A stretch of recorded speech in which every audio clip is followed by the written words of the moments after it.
But I also started to realize that while food was such an important component to me, when I was learning about psychiatric medications in my residency at Harvard, I also felt that as I learned the side effects, that my patients would need more than one way to feel better. These bad dance make it hurt.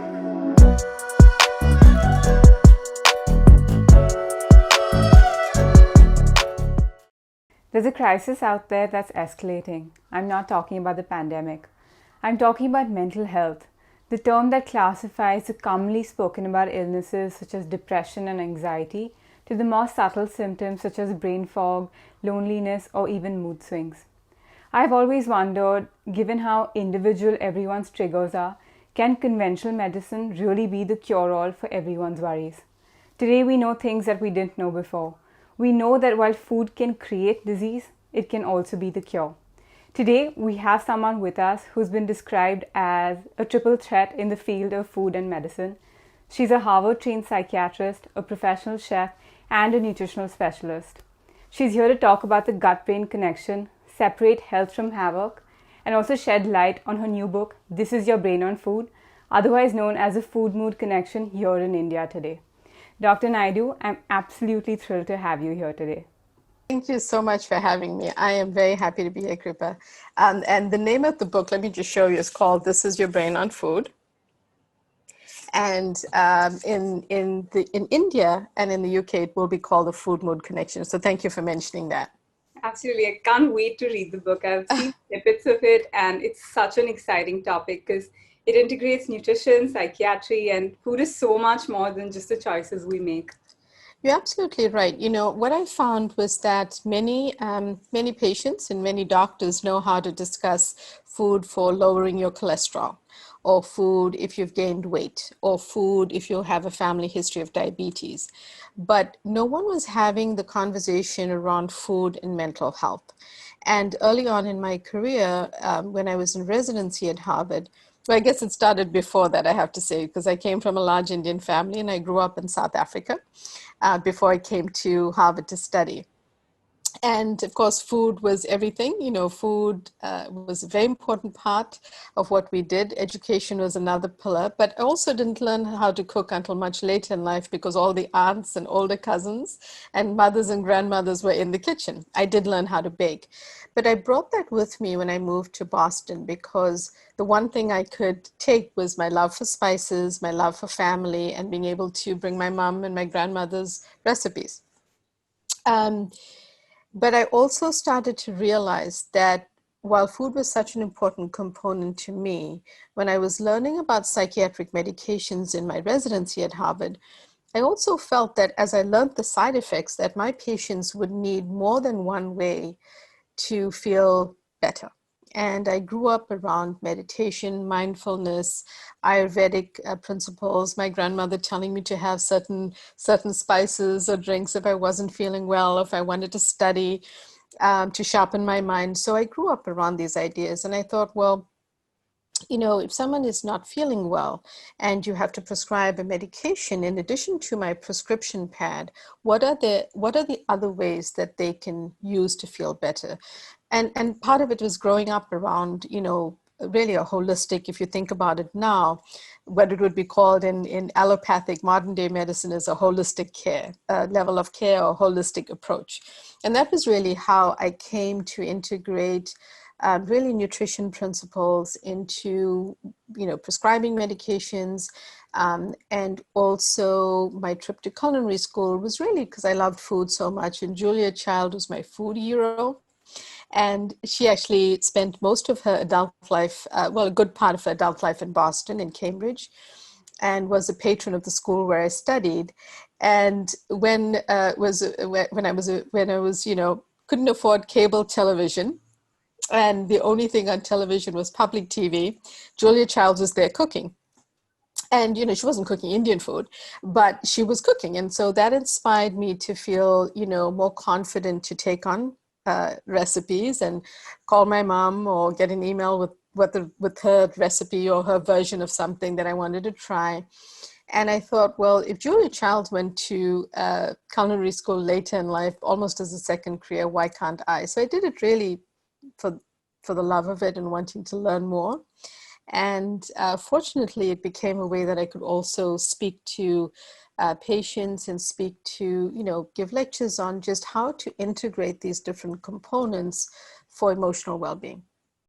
Dr. Naidoo, you've really done it all, and you have such an unconventional approach to this whole concept of wellness. I can't help but think of something you said was that you were always looking for other treatments other than conventional medication to treat your patients. Today, diseases like anxiety, depression, ADHD, and even dementia are on the rise. But given how individualistic each person's symptoms and triggers are, why is conventional medication almost always used as a universal line of treatment?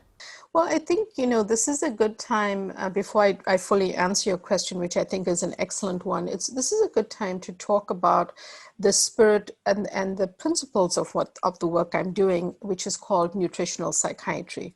While many people think it's a new field, it's actually not. People have been studying nutrients at the university and medical school where I've studied for decades. So my mentors at Massachusetts General Hospital in Boston, at Harvard Medical School, have studied folate, methylfolate, omega-3 fatty acids for decades, as have other universities and other professors. But we haven't put it together in a plan that is about speaking to a patient about nutrition. And part of that, you will appreciate, is that at medical school, doctors don't learn much about nutrition.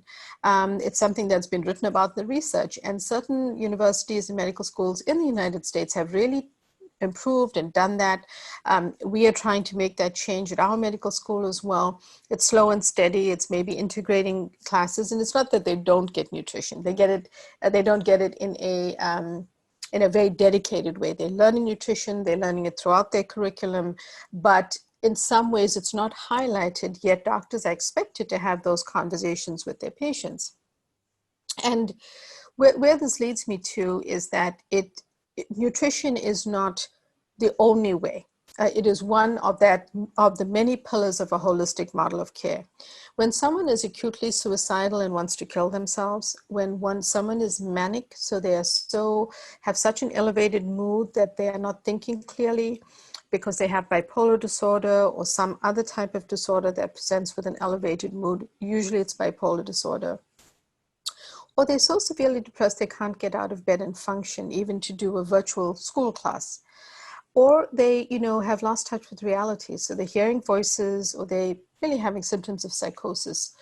Food is something that can help, but it's not first line. That is when you have to take that friend, family member, colleague, brother, sister, aunt, uncle to an emergency room, call a doctor who has to evaluate them.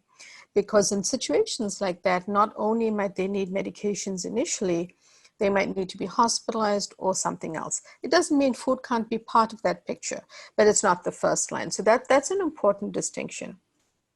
But the second part, to answer your question, is that I think that people have this ongoing dialogue about how to eat and what to do for cholesterol and how they should exercise. All of these things are important, but it's not the only way. And in mental health, for one thing, people face a lot of shame around asking for help. And if it's one thing I'd like your audience to take away from this conversation, it's please seek the help if you need it. Call a friend, call an emergency room doctor, go to a hospital, go to a clinic, tell a family member you trust that you need help. Because rather than feel the loneliness of that shame, look at it the other way, which is that someone can offer you a therapist, a psychiatrist, even your primary care doctor, your GP might be able to get you the first steps of help that you need. And it could be part of your journey to getting better, to improving your life. And food can be a huge part of this as well. So the one thing I would like to emphasize is please seek help if you need it. Do not worry alone and do not struggle alone.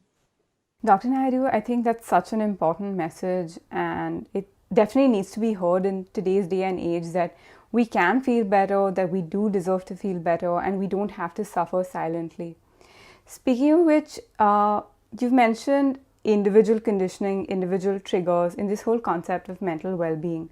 But is it possible to create a personalized nutrition plan to treat mental illness? Absolutely. So I'm glad you asked that because, it used to be like, say, a decade ago that, and I think that, for traditional psychiatric practice and doctors prescribing medications in psychiatric care, their diagnoses based on a manual called DSM-5, and people meet criteria and doctors decide how they should prescribe medications. But a lot of practicing psychiatrists will tell you not everyone fits into that list of criteria, and we still have to make decisions about how to help them.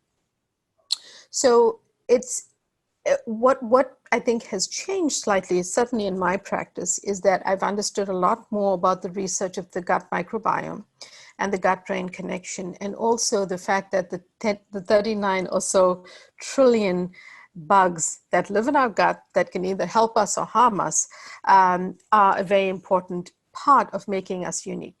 So the gut microbiome is largely unique in each person, and that speaks to the fact that our care has to be more personalized, specifically in my field when it comes to mental health. So rather than, there's certain parts of the scales that I look at for assessing certain conditions in mental health that are standardized. But the person's actual take-home points and nutritional psychiatry plan has to be individualized. Here's a great example. I evaluated a mom about a month ago, and she came in with her daughter, her adult daughter, who accompanied her.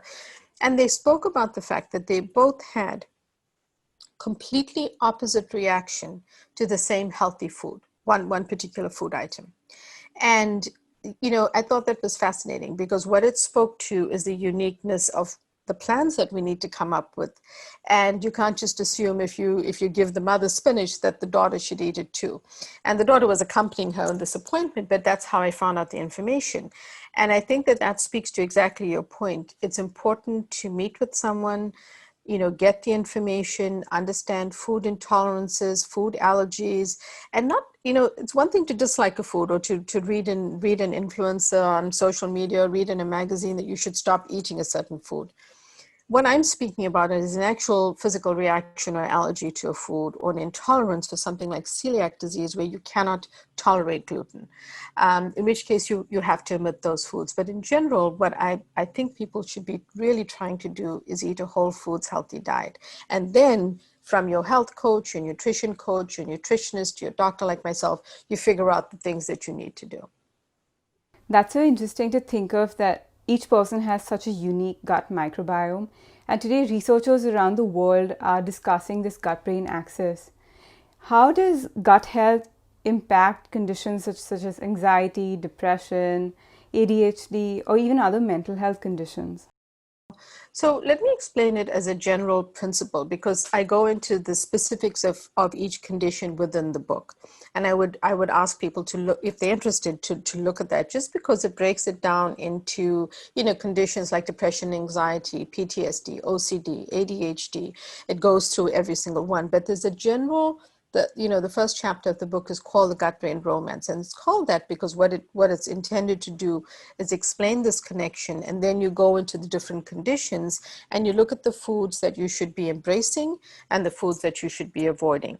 Because those are really meant to be guidelines so that someone can pick up the book and start working on it. And again, not in place of your doctor, but as a guide to because food is something we all have to do.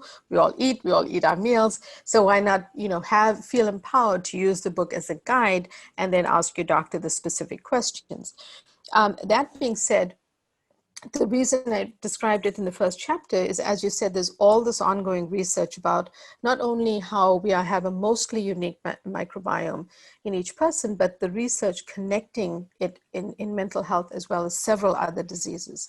So what I would say to that is, in mental health, where it's very specifically important, is firstly, the gut and the brain are actually anatomically, physiologically, and biochemically connected. The way that they are anatomically connected is through a nerve called the vagus nerve. So it's the 10th cranial nerve in the body, and one of the things it does is it connects the gut to the brain. And this is what I call a two-way superhighway, because it works in both directions. And messages are communicated, if you think about it, if it's linking your gut to your brain on a very simple level, and it's not as simple as this, but it shares the principle. What you eat then does get to impact how you feel. How does that happen? One of the ways it happens is that the happiness hormone called serotonin is also the how what we used in the pharmaceuticals to target, right? So SSRIs are selective serotonin reuptake inhibitors, things like Prozac or fluoxetine. In the US, Zoloft is sertraline. Citalopram, escitalopram, paroxetine, venlafaxine. Venlafaxine is slightly different. It's not a pure SSRI, but what I'm saying is many of these, the target or one of the things we're trying to impact is serotonin. Well, more than 90% of serotonin receptors are in the gut. So if you realize that, plus the fact that there's this actual connection between the gut and the brain, you will then realize that food becomes hugely important. Now, in the book, we break down why it's important, where it's important, what the chemical reactions are. But for the purpose of our conversation today, you can, within about a 24-hour period, research has shown that you can impact your gut bacteria. So you may not feel a change within 24 hours. That happens over time. But you can make a decision today to buy fast food at a fast food place, or you can decide to eat a healthy meal at home, including lots of, green vegetables and a variety of vegetables, some fruit, lower glycemic fruit like berries, and, any type of protein that you eat along with it. You can make those choices today, but within 24 hours, it will impact your gut bacteria, and you can make that decision to impact it in a good way or in a bad way. It won't be seen immediately, but if you are eating fast foods, frozen foods, packaged foods, processed foods, a ton of sugar, cooking in unhealthy oils, that type of thing, preservatives in foods, start to impact those gut bacteria negatively, and you start to feel it over time. And what gets set up, one of the many things that get set up is inflammation in the gut, and that's often the source of not only mental issues, but other issues in the body. So one of the ways, just one mechanism that I thought I would describe today is how inflammation gets set up. And then things like leaky gut and other symptoms start to arise. I think you've touched on something so important, which is sugar's role in mental illness, and even processed food's role in inflammation and everything that follows. Today, we're told things like sugar is almost 8 times as addictive as drugs like cocaine, which is why we can rarely just stop at one cookie. Now, we're also seeing studies that link sugar to depression. What, in your opinion, is sugar's role in mental health? So I appreciate that you said that because, again, going back to that initial point that I made, many people think that they should eat healthy because they have a family member with diabetes and they should avoid sugar. But here's a very important reason. And here we should clarify the types of sugar we're talking about. We're talking about the added sugars, the processed food that has these added sugars. We're not talking about the sugar that you would get if you ate an orange. That's a natural source. And, you'd want to eat lower glycemic fruits because those are healthier for you, like berries, blueberries, strawberries, that type of thing. And certain other fruit, but everything in moderation. But the issue is that studies have actually shown an association between elevated sugar and depression. Sugar drives anxiety. It makes it worse. People will often, say you choose to have a sugary donut or a sugary breakfast, which I know is not typical in other cultures of the world. It's very much an American thing. But say you get tempted to go to a donut shop, that becomes, it starts to set you up in the wrong direction. And the other thing about sugar is that studies have also shown that it can over time affect how you think. So cognition gets affected. So there are very good reasons in mental health to avoid those sugars. And the way I describe it to people, one pillar of the plan I talk about is really eat the orange, skip the store-bought orange juice. Why do I say that? Because in the whole orange, you get the fiber, the vitamins and minerals, all the phytonutrients that you need. In the store-bought orange juice, you have a ton of added sugar. And in the US, I use the equation 4 grams of sugar is 1 teaspoon. So if the food, depending on where you are in the world, look at the food label and have that guide you. So if you're having a small yogurt and you say, oh, Dr. Naidoo said blueberries are healthy. Here's yogurt with blueberries. Look at the size, because it could be a half a cup and it could have 6 teaspoons of sugar, which is not the way you want to do it. You'd rather get the plain curd or yogurt, add in your, even frozen blueberries are fine, as long as they don't have added sodium, sugar, or syrup. Add that in and sprinkle on cinnamon. Cinnamon is actually a great sweetener. So, Dr. Naidoo, that's such practical and relatable advice. We've looked at nutrition and mental illness, we've looked at psychiatry, and I want to come to an awfully personal question, but I really think that your story is nothing short of inspirational and can provide hope to so many people who are suffering silently and think there's no way out. In your new book, This Is Your Brain on Food, you talk about being diagnosed with breast cancer. How did that situation impact you physically and emotionally, and how did you come out of it? you know, I don't think anyone, I write about this in the introduction of my book, I don't think anyone wakes up one day thinking that they're going to have cancer. And for me, it was quite a shock, because I was feeling otherwise healthy. I was active in my career. I was active in my life. I wasn't feeling different. But here's a shout out to why you should always get a mammogram, depending on what the guidelines where you live are. That women of a certain age group should start getting mammograms, and in the US it's a certain age group, and we do them annually. So please get your screening. Same thing for other types of cancer like colon cancer, prostate, all of that. But to answer your question, I was taken by surprise, and because I had access to amazing medical care and mentors who were willing to help me, within a 7-day period, including a weekend, I went from feeling a lump to biopsy, diagnosis, and beginning treatment. And so it was very rapid.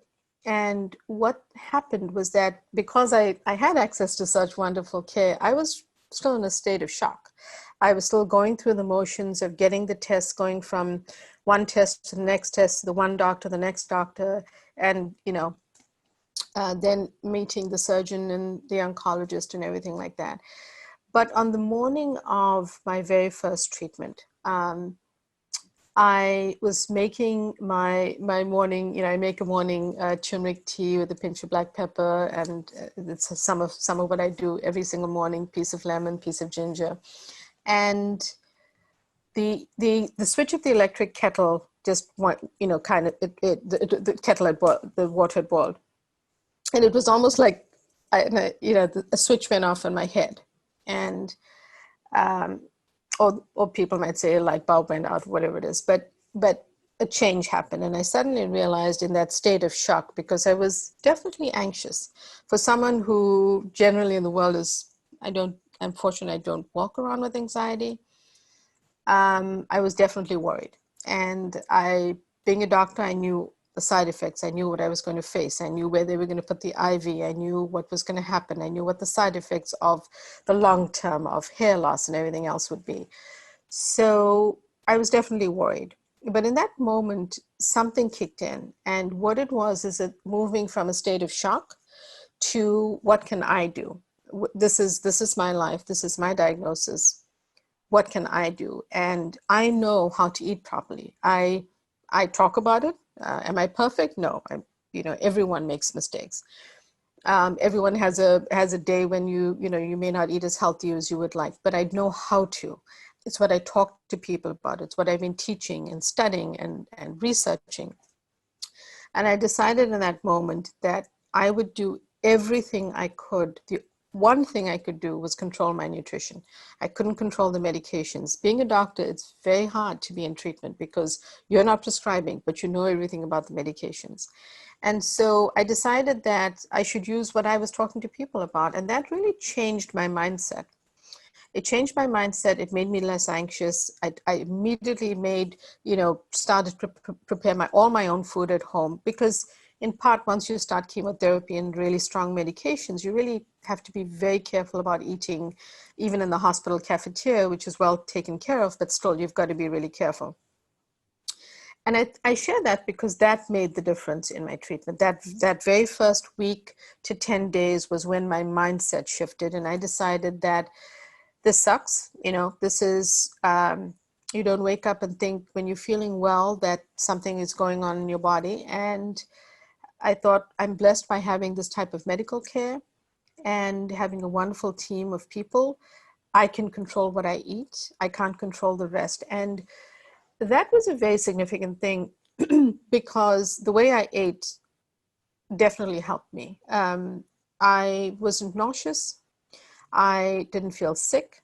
I needed very little as needed medication. So I obviously got the regular treatments, but I didn't have the side effects that can be so severe. And I sincerely believe that this was related to lowering my own anxiety through how I ate, eating just healthy mood boosting foods on a consistent, slow and steady basis. Did I have moments when I was sad? Absolutely. When you start to lose your hair and you have to go to a hairdresser, they actually will say to you, do you want to face the mirror or do you want to face away? Because they have to remove all of your hair because it starts to fall off. And it's a very painful experience, especially for a woman.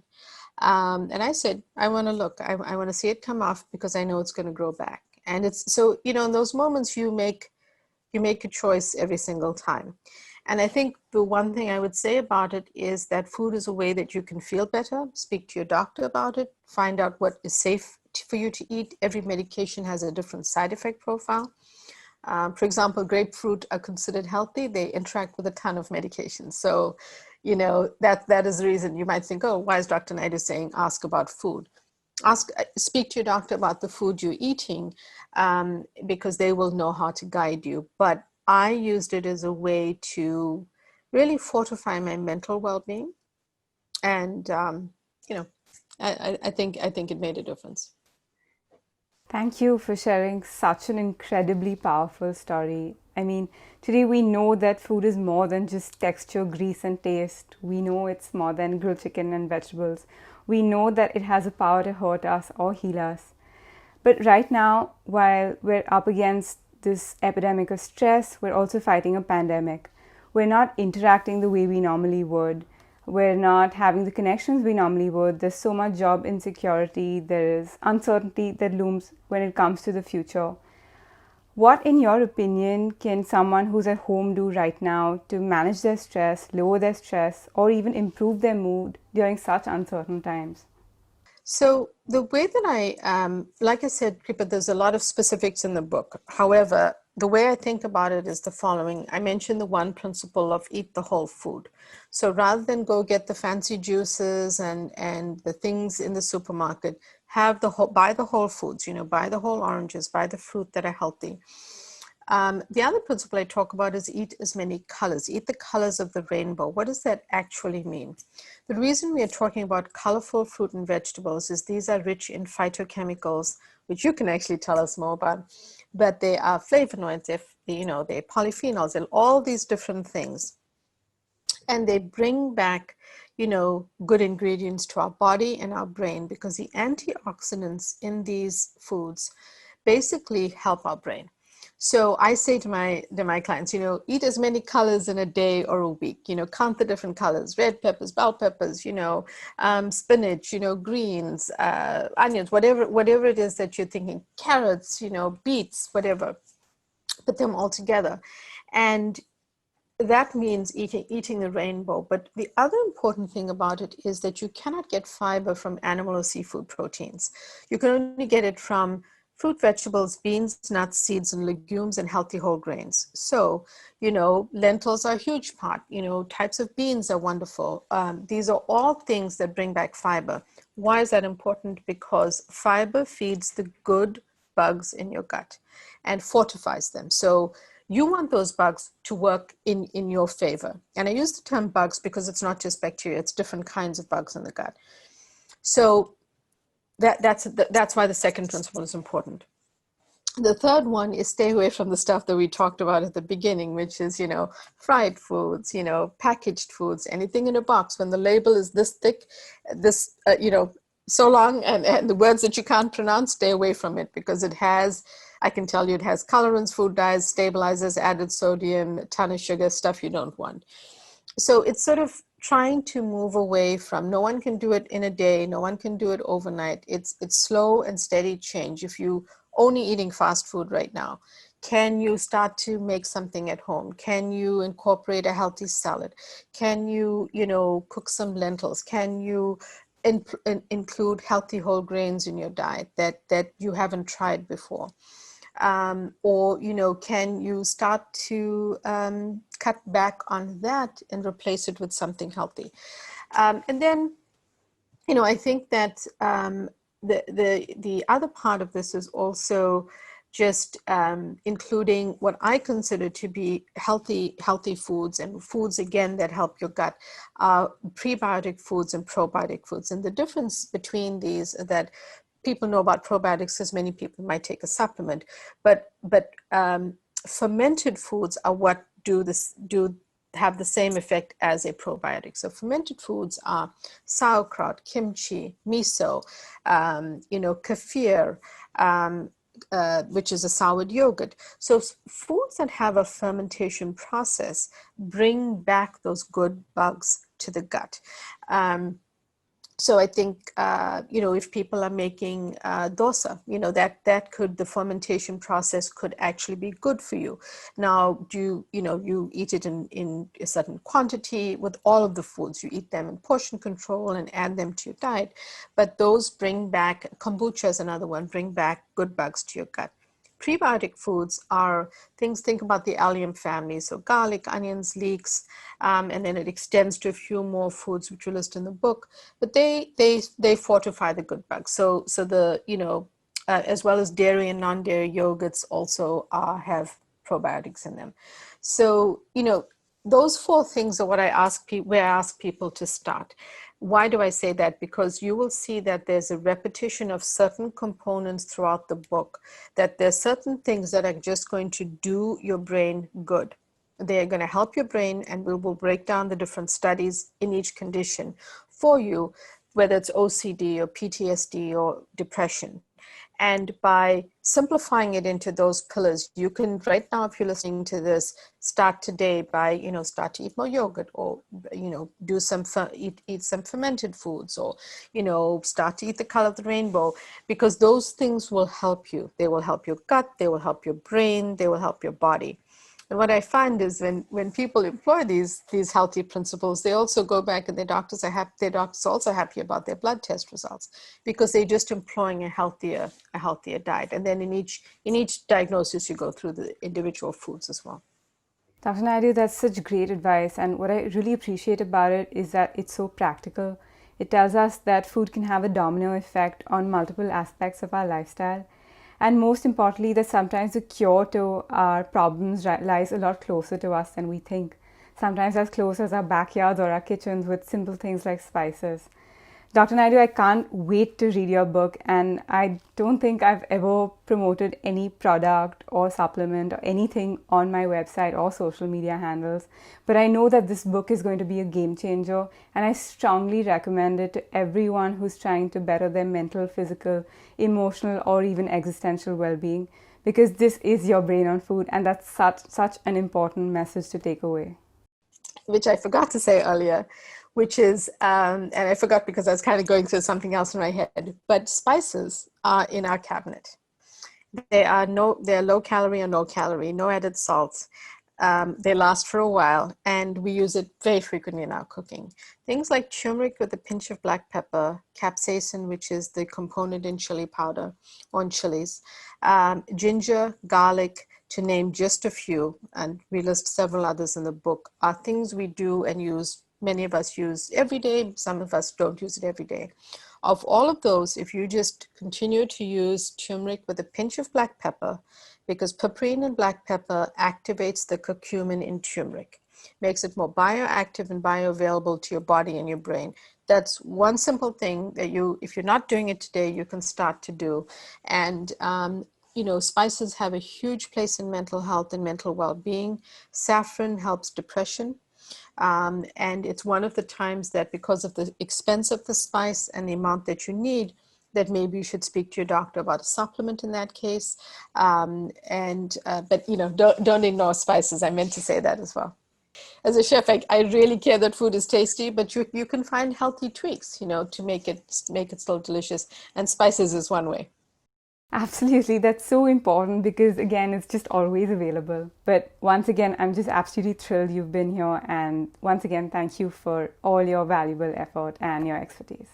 Absolutely. Thank you so much for inviting me. I really appreciate it.